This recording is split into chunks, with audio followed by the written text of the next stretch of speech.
Welcome to Kerala kitchen mom's recipes. ഇന്ന് നമുക്ക് paneer butter masala എങ്ങനെ തയ്യാറാക്കാമെന്ന് നോക്കാം. ഞാനിവിടെ എടുത്തിരിക്കുന്ന പനീർ അമുലിൻ്റെയാണ്. ഇത് ഞാൻ ഫ്രോസണായിട്ട് വാങ്ങിച്ച പനീറാണ്. ഇത് ഏകദേശം 200 ഗ്രാം ഉണ്ട്. ഇനി നമുക്ക് ആവശ്യം അണ്ടിപ്പരിപ്പാണ്. ഞാനിവിടെ ഒരു പിടി അണ്ടിപ്പരിപ്പ് എടുത്തിട്ടുണ്ട്. അത് നന്നായിട്ട് കഴുകി കുതിർത്തെടുത്ത് വെച്ചതാണ്. ഇനി നമുക്ക് ആവശ്യം ബട്ടറാണ്. ഞാനിവിടെ അമുലിൻ്റെ തന്നെ അൺസാൾട്ടഡ് ബട്ടറാണ് ഉപയോഗിക്കുന്നത്. നിങ്ങൾക്ക് ഏത് കമ്പനിയുടെ ബട്ടർ വേണമെങ്കിലും ഉപയോഗിക്കാം, പക്ഷേ അൺസാൾട്ടഡ് ആയിരിക്കണം. അതുപോലെ തന്നെ ഞാനിവിടെ ചെറിയ പീസ് 2 കറുകപ്പട്ട എടുത്തിട്ടുണ്ട്. അതുപോലെ തന്നെ ഒരു ഗ്രീൻ ചില്ലി അത് ചെറുതായിട്ട് കട്ട് ചെയ്തെടുത്തിട്ടുണ്ട്. അതുപോലെ തന്നെ കുറച്ച് ഇഞ്ചിയും വെളുത്തുള്ളിയും. ഇനി നമുക്ക് മെയിനായിട്ട് വേണ്ടത് തക്കാളിയാണ്. ഞാനിവിടെ 2 തക്കാളിപ്പഴം ഇതുപോലെ കട്ട് ചെയ്തെടുത്ത് വെച്ചിട്ടുണ്ട്. ഇനി ഇതിനകത്തേക്ക് ചേർക്കേണ്ട പൊടികൾ എന്തൊക്കെയാണെന്ന് വെച്ച് കഴിഞ്ഞാൽ കാശ്മീരി ചില്ലി പൗഡറാണ്. ഇത് ഞാൻ 1 ടേബിൾ സ്പൂൺ എടുത്തിട്ടുണ്ട്. അതുപോലെ തന്നെ മല്ലിപ്പൊടി, മസാലപ്പൊടി, അതുപോലെ തന്നെ കസ്തൂരി മേത്തി. ഇത്രയാണ് നമുക്ക് പൊടികളായിട്ട് നമുക്കിനകത്തേക്ക് ആവശ്യം. ആദ്യം തന്നെ അടുപ്പത്ത് ഒരു പാൻ വെച്ച് നമുക്ക് ചൂടാക്കാം. അതിനകത്തേക്ക് നമുക്ക് കുറച്ച് ബട്ടർ ഒഴിച്ചു കൊടുക്കാം. ബട്ടർ നന്നായിട്ട് മെൽറ്റായി വരുമ്പോഴത്തേക്ക് ഇതിനകത്തേക്ക് നമ്മൾ നേരത്തെ എടുത്ത് വെച്ചിരുന്ന കറുകാപ്പട്ട ഇട്ട് കൊടുക്കാം. അതുപോലെ തന്നെ ഗ്രീൻ ചില്ലി, ഇഞ്ചിയും വെളുത്തുള്ളിയും നമുക്ക് അതിൻ്റെ പച്ചമണം മാറണം വരെ നമുക്കൊന്ന് ചൂടാക്കിയെടുക്കാം. ഞാൻ ഇതിനകത്തേക്ക് ഇട്ടേക്കുന്ന പച്ചമുളകാണ്. ഈ പച്ചമുളക് വേണമെങ്കിൽ നിങ്ങൾക്ക് ചേർക്കാതിരിക്കാം. ഞാൻ ഇതിനകത്ത് എന്തിനാണ് ചേർക്കുന്നതെന്ന് വെച്ച് കഴിഞ്ഞാൽ ഈ ബട്ടർ മസാലയ്ക്ക് ഒരു മധുരമായിരിക്കും. നമ്മൾ ചേർക്കുന്ന മുളക് പൊടി കാശ്മീരി ചില്ലിയാണ്. അതിന് അധികം എരിവ് ഉണ്ടാകത്തില്ല. അപ്പം ഇതിൻ്റെ മധുരം കോമ്പൻസേറ്റ് ചെയ്യാൻ വേണ്ടിയാണ് ഞാൻ ഗ്രീൻ ചില്ലി ഇതിനകത്ത് ഉപയോഗിച്ചിരിക്കുന്നത്. നിങ്ങൾക്ക് വേണമെങ്കിൽ ഗ്രീൻ ചില്ലിയുടെ സ്റ്റെപ്പ് അവോയ്ഡ് ചെയ്യാം. ഇപ്പം ഇഞ്ചിയും വെളുത്തുള്ളിയും പച്ചമുളകും ഒക്കെ അതിൻ്റെ പച്ചമണം മാറിയിട്ടുണ്ട്. ഇനി നമുക്ക് തക്കാളിപ്പഴത്തിനകത്തേക്ക് ആഡ് ചെയ്ത് കൊടുക്കാം. ഈ സമയത്ത് നിങ്ങളുടെ തീ ഇച്ചിരി ഒന്ന് കൂട്ടി വെക്കാൻ ശ്രദ്ധിക്കുക. കാരണം ഈ തക്കാളിപ്പഴം അധികം വേവണ്ട, ജസ്റ്റ് ഒന്ന് സോഫ്റ്റ് ആയാൽ മാത്രം മതിയായിരിക്കും. അതായത് അതിൻ്റെ ആ പച്ചമണം ഒന്ന് മാറിയാൽ മതിയായിരിക്കും തക്കാളിയുടെ. ഇനി നമുക്ക് തീ ഓഫ് ചെയ്ത് ഇത് തണുക്കാൻ വേണ്ടി മാറ്റി വെക്കാം. ഇപ്പം നമ്മുടെ തക്കാളിപ്പഴം നന്നായിട്ട് തണുത്തിട്ടുണ്ട്. ഇനി നമുക്കൊരു മിക്സിയുടെ ജാറിലിട്ട് ഇത് നമുക്കൊന്ന് നല്ലതുപോലെ ഒന്ന് അരച്ചെടുക്കണം.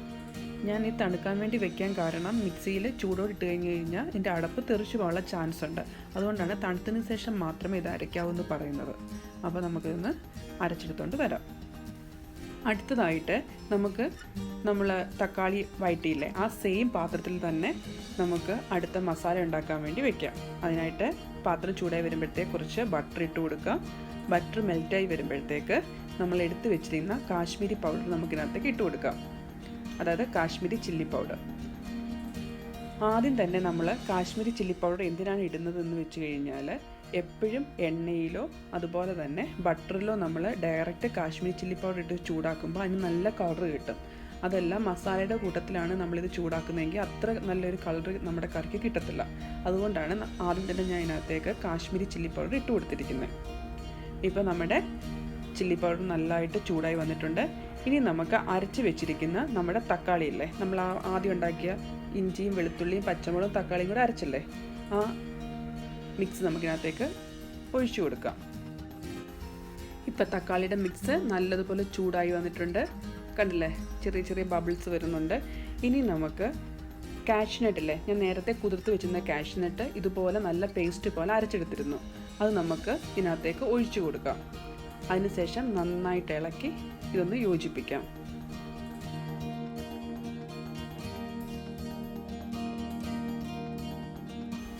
ഇനി ഇതിനകത്തേക്ക് നമ്മൾ എടുത്തു വെച്ചിരുന്ന മല്ലിപ്പൊടി നമുക്ക് ആഡ് ചെയ്ത് കൊടുക്കാം. ഞാൻ ഏകദേശം 1.5 ടീസ്പൂൺ മല്ലിപ്പൊടിയാണ് ഇതിനകത്തേക്ക് ഇട്ട് കൊടുത്തിരിക്കുന്നത്. അതിട്ടതിന് ശേഷം നല്ലതുപോലെ ഇളക്കി നമുക്ക് ആ പൊടി ഒന്ന് ചൂടാക്കിയെടുക്കാം. ഇപ്പം മല്ലിപ്പൊടി നല്ലതുപോലെ ചൂടായിട്ടുണ്ട്. ഇനി അടുത്തായിട്ട് നമുക്ക് ആഡ് ചെയ്യാനുള്ളത് മസാലപ്പൊടിയാണ്. ഞാനിവിടെ ഗരം മസാലയാണ് എടുത്തിരിക്കുന്നത്. ഇത് 1 ടീസ്പൂൺ ഗരം മസാലയുണ്ട്. ഇത് നമുക്ക് ഇതുപോലെ തന്നെ ഇട്ട് കൊടുത്ത് നല്ലതുപോലെ ഒന്ന് ചൂടാക്കിയെടുക്കാം. ഇനി ഇതിനകത്തേക്ക് ആവശ്യത്തിന് ഉപ്പൂടെ ചേർത്ത് നമുക്കിത് നല്ലതായിട്ടൊന്ന് ഇളക്കിയെടുക്കാം. ഇപ്പം നമ്മുടെ മിക്സ് ഇവിടെ റെഡി ആയിരിക്കുന്നു. ഇനി നമുക്ക് ഇതിനകത്തേക്ക് എടുത്ത് വെച്ചിരിക്കുന്ന പനീർ ഇട്ട് കൊടുക്കാം. പനീർ ഇട്ടതിന് ശേഷം നല്ലതുപോലെ ഒന്ന് ഇളക്കുക. അതുപോലെ തന്നെ ഉപ്പൂടെ നിങ്ങളൊന്ന് നോക്കുക. ഉപ്പ് പരുവ അല്ലെങ്കിൽ കുറച്ചുകൂടെ നമുക്ക് ആഡ് ചെയ്യാവുന്നതായിരിക്കും. ഉപ്പ് നിങ്ങൾ ടേസ്റ്റ് അനുസരിച്ച് വേണം ആഡ് ചെയ്യാൻ വേണ്ടി. ഇനി നമുക്കൊന്ന് ഇളക്കി അടച്ച് വെച്ച് നമുക്കൊന്ന് ചൂടാക്കിയെടുക്കാം. ഏകദേശം ഒരു 5-6 മിനിറ്റ് നേരമെങ്കിലും നമുക്ക് ഒന്ന് ചൂടാക്കണം. ഇപ്പം നമ്മുടെ പനീർ നല്ലതുപോലെ വെന്തിട്ടുണ്ട്, കണ്ടില്ലേ, നല്ലതായിട്ട് തിള വന്നിട്ടുണ്ട്. ഇനി നമുക്കിത് തീ ഓഫ് ചെയ്ത് മാറ്റി വയ്ക്കാം. ഇനി അടുത്തായിട്ട് നമുക്ക് ചെയ്യാനുള്ളത് നമ്മുടെ കസ്തൂരി മേത്തി ഇല്ലേ, അത് നമുക്കിനകത്തേക്ക് ചേർത്ത് കൊടുക്കണം.